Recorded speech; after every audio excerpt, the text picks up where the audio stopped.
To one more week with the Cougar coaching staff here at the University of Minnesota Morris, as the football team will travel to Greenville this week. But let's first recap our game on Senior Day against Northwestern at Big Cat Stadium.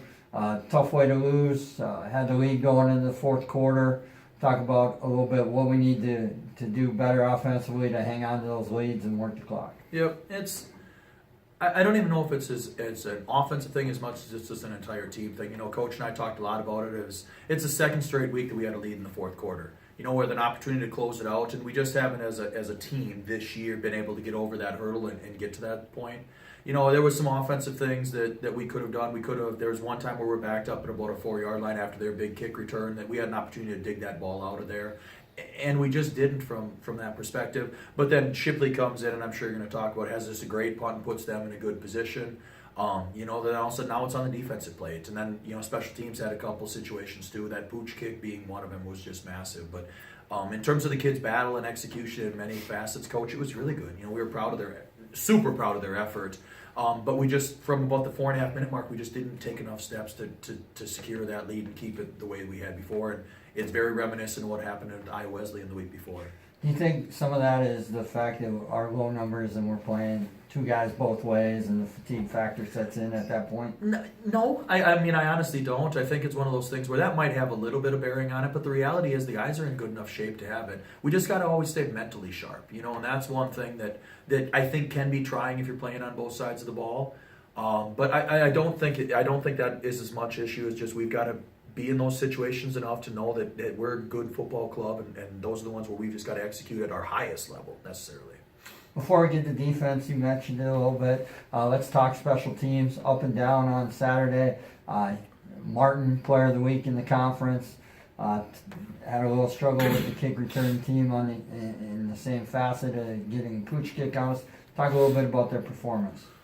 Yeah, I think, you know, that's really where this game kind of boiled down to. It was a field position deal towards the end of the game. You know, they were able to put some points on the board, both in terms of a short field on punts that either we didn't execute well enough, cover well enough, or a kickoff that we didn't cover well enough, and really that always sets it up. So the hidden yards really got us in this game, and obviously anytime you return a kickoff, that's a big deal, and certainly that was a big momentum swing that game to put us up, you know, 14-7, and you know that next kick we need to cover, and we didn't, and we gave it.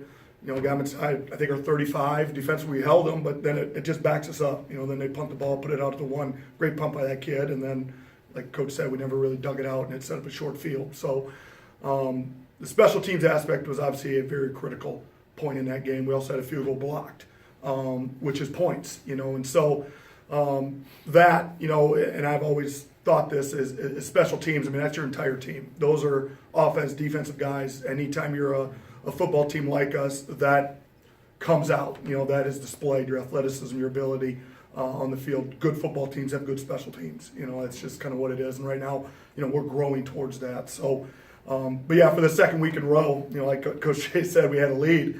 And for the second week in a row, I'll echo and say special teams hurt us a little bit. Even though we were able to make big plays, whether it's a block punt for a touchdown or that kickoff return for a touchdown, we just got to continue to be sharp in those areas. Going to the defensive side of the ball, Panel led the way in tackles again. Had a pretty good effort against Northwestern. Talk a little bit about what was working for us and what wasn't. Yeah, you know, I think, you know, certainly, you know, we had a good plan put together and the kids executed well. I mean, that was really what it was. For one half, we absolutely dominated them. And I would say towards even in the third quarter, you know, and I said this at the end of the game, you know, we played very good football for 55 minutes, and unfortunately games were 60. And so, you know, whether it's especially in playing offense, play defense, play. But certainly was thrilled with how the kids performed. Holding that team under 100 yards rushing is tremendous. You know, that's a quality offensive line that we saw. And, you know, to have a guy like Galen be able to swing both ways, what an unbelievable effort by him. And, you know, him to be part of the defensive run stuff as well is a tremendous credit to him. But, you know, certainly liked how we performed. And again, you know, having 5 or 6 3-and-outs. And the problem was we only one takeaway. You know, and the other problem was they were 2 of 2 in the red zone, 3 of 3 in the red zone, excuse me. So those areas that we got to be better in. staying on the defensive side of the ball. Moving on to Greenville, another good offensive line. One of the top rushing attacks in the conference. Tailback Pruitt is third in the league in rushing. Talk about, are they similar to Northwestern? Are they a little different? What are they going to present challenge-wise to you? Certainly different. A lot of their run game, is a one-back stuff. They a lot of pistol. And then they have a tight end who's also a very good player for them. Good in the pass game. He's a great blocker.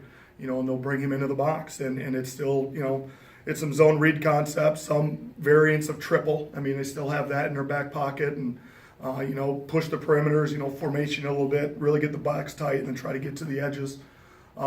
This is like you mentioned, this is a really good offense. And they put up over 800 yards last week. The thing with them though is they do turn it over, and we got to make sure that we capitalize on those situations. But certainly it's going to be a challenge, and certainly our guys are excited for it. I'm excited to see them perform, and we'll see what happens.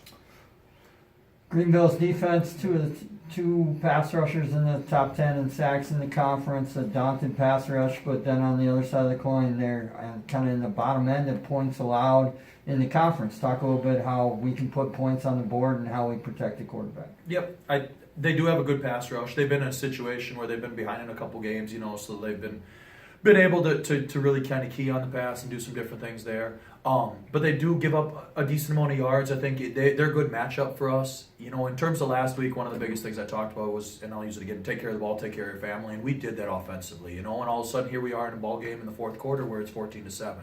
So it's been that same emphasis this week too, whether it's in the run game or the pass game, to just go out and execute at a high level, but understand how important that ball security aspect is.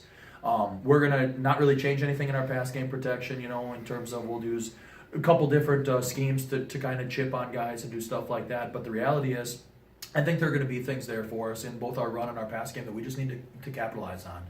Justin needs to play well. We need to be able to continue to establish a run game. One thing we did last week fairly well, other than a couple, sacks that ate into our rushing yardage, we averaged about 4 yards a carry on the ground, and that's a number that I talk about a lot, that you can move the ball, you can control it, you can do a lot of things that way. So it's probably much less about what Greenville is going to do and much more about what we need to continue to do on offense. Again, 3 red zone possessions last week, all of them resulting in 3 red zone field goal attempts, 2 of which we made, and like coach referenced, 1 was blocked. Well, that's a big deal. We had first and goal on the 1 our first series of the game and ended up getting 3 out of that. And those are the things we talked about a lot with the guys about. But that's a good team as we continue to grow into what we will become here. It needs to punch that ball in. We can't have a fumble on first down and put ourselves behind the sticks. So, that's where we're going to continue to develop offensively. Well, one more chance for the seniors down in Greenville in Illinois. Noon start. Hopefully we'll get some fans down there and make the long trip. Otherwise, hopefully you'll tune in and catch it on live stats. Thanks, guys. Thanks a lot. Thanks, guys.